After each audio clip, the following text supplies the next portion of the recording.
বিএনপির সাথে আমরা একটা ফ্যাসিবাদ বিরোধী লড়াইয়ে আমরা যে এক ধরনের যে জাতীয় ঐক্য আমরা গড়ে তুলেছিলাম, বিপ্লবী ওয়ার্কার্স পার্টি, গণতন্ত্র মঞ্চ, বিএনপি সহ সবার সাথে ৩১ দফার ভিত্তিতে আমরা একটা রাজনৈতিক আমরা একটা ঐক্যবদ্ধ অবস্থান নিয়েছিলাম।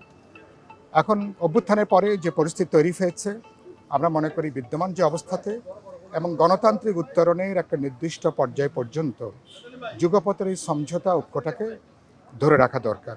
তো তার একটা রিফ্লেকশন অথবা ম্যানিফেস্টেশন হিসাবে ধরুন এখন যেহেতু আগামী জাতীয় সংসদ নির্বাচন সামনে, সুতরাং আমরা রাজপথের প্রধান বিরোধী দল বিএনপি, তাদের সাথে বিপ্লবী ওয়ার্কার্স পার্টি, গণতন্ত্র মঞ্চ সহ যুগপথ সঙ্গীদের একটা আসন সমঝোতার ব্যাপারে একটা আলাপ আলোচনা শুরু হয়েছে।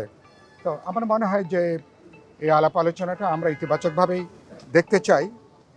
কারণ আপনি জানেন যে বিএনপি ২ দফা তাদের প্রার্থিতা ঘোষণা করবার পরে এটা যুগপৎ শরিকদের মধ্যে একটা ভুল বার্তা গেছে।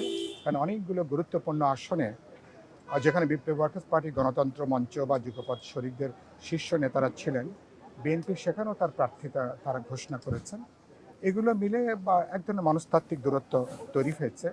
ইতিমধ্যে আমরা এক দফা বসছিলাম, আলাপ আলোচনা হয়েছে এবং আলাপ আলোচনা করে আমরা একটা বোঝাপড়ার ভিত্তিতে, একটা সমঝোতার ভিত্তিতে আমরা আগামী জাতীয় নির্বাচন করব। সাধারণভাবে এরকম একটা ঐক্যমত জায়গাটা তৈরি হয়েছে। আমি বিশ্বাস করি বিএনপি একলা চলোর যে কৌশল, সেই কৌশল বিএনপি নিশ্চয়ই অনুসরণ করবে না। কারণ আমরা একলা চলো রাজনৈতিক ঝুঁকিটা অনেক বড়। সামনে যে রাজনৈতিক অবস্থান এবং নির্বাচন এবং গণভোটের পরে যে রাজনৈতিক পরিস্থিতি তৈরি হবে, তাতে আসলে এই ঐক্যটাকে চোখের মনির মতন করে ঐক্যটাকে ধরে রাখা দরকার। আমার মনে হয় যে যেটুকু আলাপ আলোচনা করে আমরা বোঝাপড়া করতে পারবো এবং বিপ্লবী ওয়ার্কার্স পার্টি, গণতন্ত্র মঞ্চ সহ যারা গুরুত্বপূর্ণ স্টেক হোল্ডার আছেন, তাদের আসনগুলোর ব্যাপারেও আমরা একটা ঐক্যবদ্ধ জায়গায়, একটা সমঝোতার জায়গায় আমরা আসতে পারি। আজ থেকে তো ১.৫ মাস আগে আমরা বিএনপিকে বলেছিলাম যে প্রথমত গণতন্ত্র মঞ্চের শীর্ষ নেতারা আর তাদের আসনের ব্যাপারে একটা চূড়ান্ত সমঝোতায় আসার জন্য বিএনপি তাদের প্রার্থিতা ঘোষণা করার আগে এ ব্যাপারে আমাদের স্পষ্টভাবে কোনো কিছু জানাতে পারেননি। ফলে একটা অস্বস্তি তৈরি হয়েছে, এক ধরনের ক্ষোভের জায়গাটা তৈরি হয়েছে। ফলে গণতন্ত্র মঞ্চ তো নিশ্চয়ই চাইবে যে গণতন্ত্র মঞ্চের শীর্ষ নেতারা যারা আছেন তারা সহ আমরা তো নিশ্চয়ই চাইবো যে একটা সম্মানজনক, একটা মর্যাদা সম্পন্ন একটা আসন সমঝোতা হবে। এবং আমি ইতিমধ্যে বিএনপি নেতৃবৃন্দকে বলেছি, আসনের ব্যাপারটা এটা কোনো তরফ থেকে কোনো দয়া দাক্ষিণ্যের কোনো বিষয় না। এটা মর্যাদার প্রশ্ন, সম্মানের প্রশ্ন।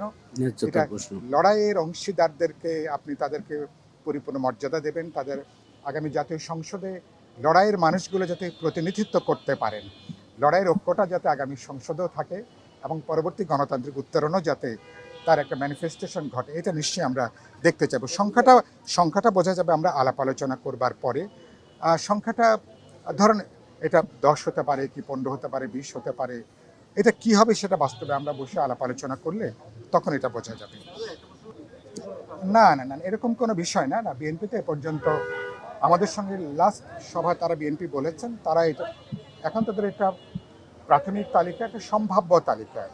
এটা বিএনপির ভেতরকার কারণের জন্য প্রার্থিতা যেমন কিছু আসনে পরিবর্তন হতে পারে, আবার শরিকদের সাথে একটা রাজনৈতিক যখন সমঝোতার প্রশ্ন, তখন সেখানেও বেশ কিছু আসনে প্রার্থিতা পরিবর্তনের সেখানে প্রশ্নটা আছে। ফলে এটা হচ্ছে একটা বোঝাপড়ার ভিত্তিতে জায়গাটা যাওয়ার জন্য।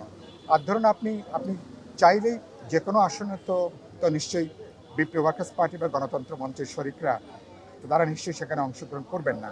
যেখানে পরিচিতি আছে, সংগঠন আছে, অবস্থান আছে, যেখানে জনগণের মধ্যে আমাদের এক ধরনের ভিত্তি আছে, তো নিশ্চয়ই সেগুলো আমাদের অগ্রাধিকারের তালিকায়।